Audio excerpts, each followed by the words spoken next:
of the things they mentioned at the end of that was the fact that I thought it was interesting, especially with all the talk about secession over the last couple of days. You've probably seen that.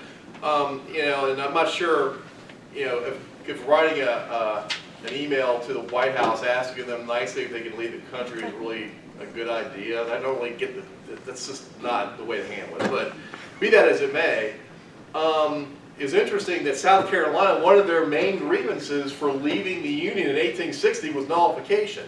And I wanted to talk a little bit about one of the main cases that caused that. And has anybody ever heard of Joshua Glover or Sherman Booth? No. Basically, Joshua Glover was an escaped slave from Missouri who made his way to Wisconsin. And while he moved to Wisconsin, his slave owner tracked him down and drug him back, basically arrested him with one of the slave catchers, brought him to a prison, and was going to drag him back to Missouri. The local populace did not think much of this.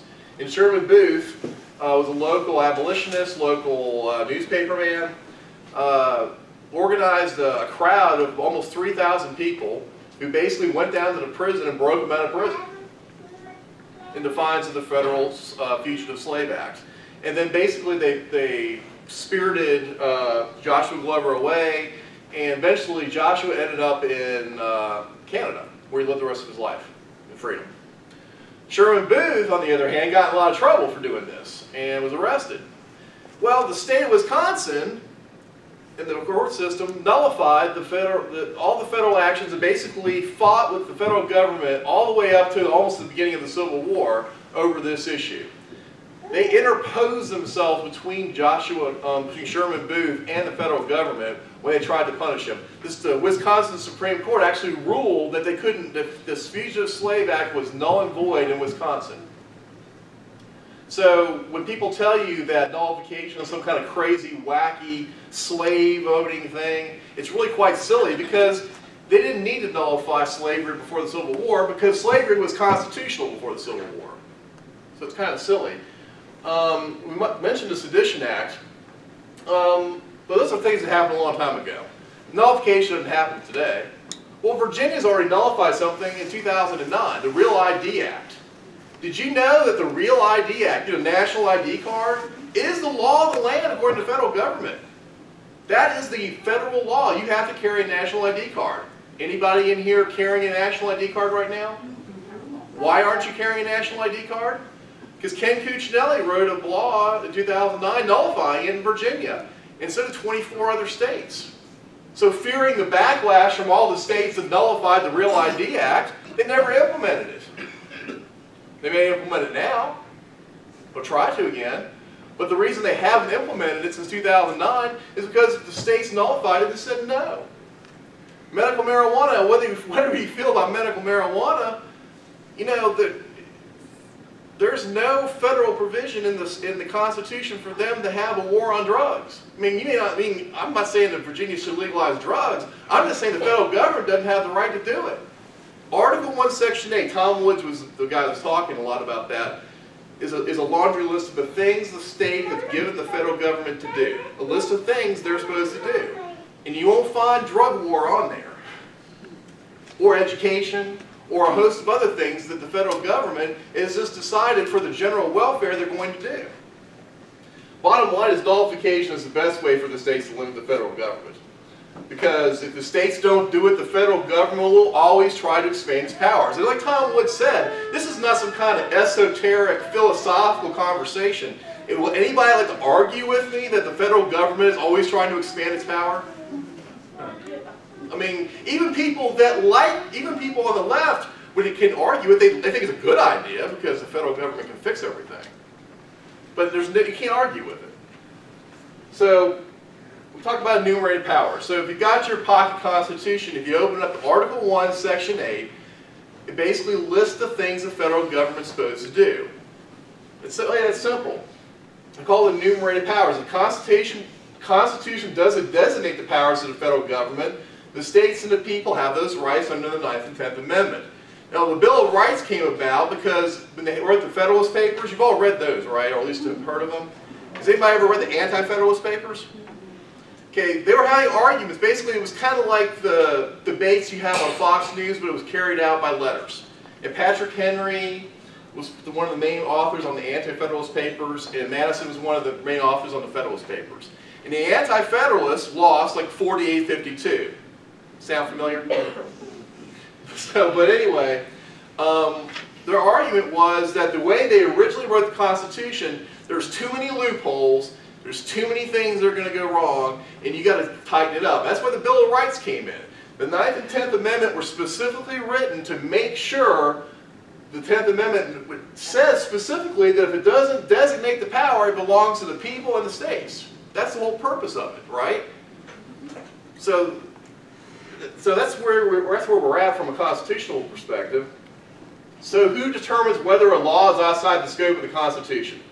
Well, the U.S. Supreme Court says it does, but it assumes the states have to set up the federal government as their agents have no rights. They made that point.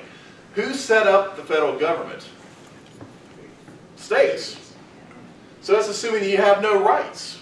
The Supreme Court does not have jurisdiction in cases where the federal government is acting outside of the enumerated powers of the Constitution. Simple as that. The Constitution of the Commonwealth of Virginia, which a lot of people aren't familiar with, is very clear on 2 key points. Virginia is a sovereign republic, and the Commonwealth has a duty to protect its citizens from oppression. Those are implicit in the language, specifically stated. So what they mentioned before was the fact that not only do they have the ability to do this, not only is it the right thing to do, but they're obligated by the Constitution to do it. The underlying premise is that an unconstitutional law is void.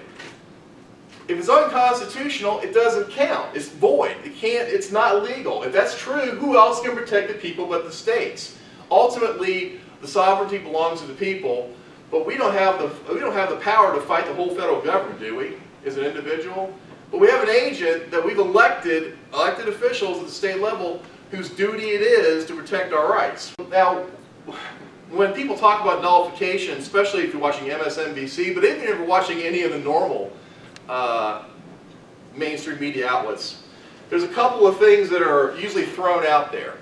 These are reasons why nullification is silly. This justifies all the things the federal government can do. One's the General Welfare Clause. Well, it's crystal clear from the Federalist Papers that the General Welfare Clause only applied to the enumerated powers. Basically, you can go for they can have the right to protect the general welfare of people as long as it's in the enumerated powers that are in the Constitution. In Section 8, the very first enumerated power, which is where the General Welfare Clause is found, states specifically, the Congress shall have the power to lay and collect taxes, duties, imposts, and excises.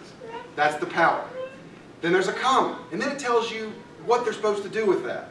To pay the debts and provide for the common defense and general welfare of the United States. That's not the power. The power isn't to provide for the general welfare. The power was to tax. And if they're going to be taxing something, it has to be for the other powers that are listed on here.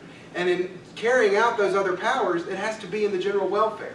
It does not say that Congress has the power to enact anything it wants to enact if it can legitimately claim it's in the general welfare of the country.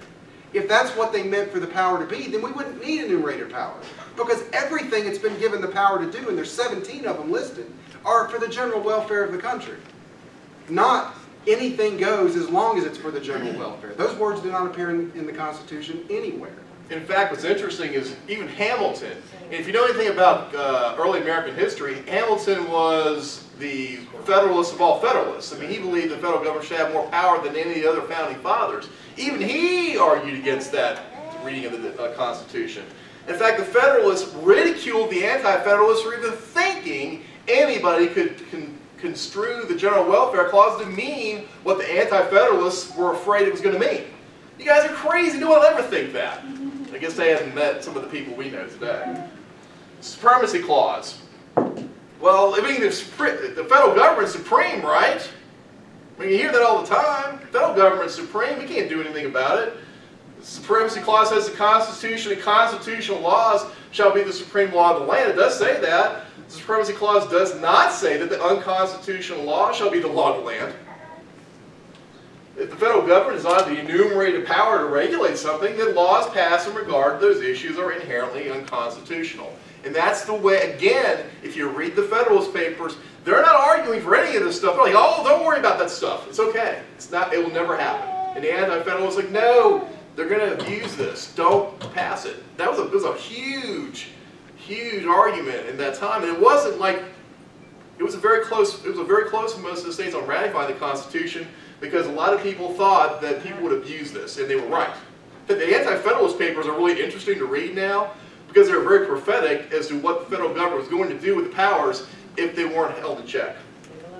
Commerce Clause was specifically put into place because Virginia and Pennsylvania were putting tariffs on each other, and it was messing up the economy.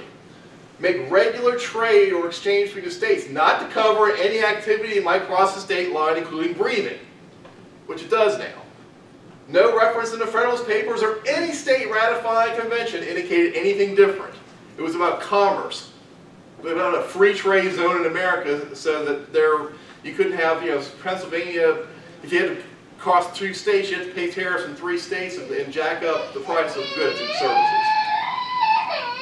Well, the Supreme Court says it's valid, isn't valid. I mean, in the aftermath of one of the main court cases against nullification was in the Sherman Booth case I mentioned earlier. They said in there, well, nullification is not valid, and it's been reaffirmed several times, including in the medical marijuana cases. And if you read that decision, it's almost as wonky as the Roberts Obamacare decision.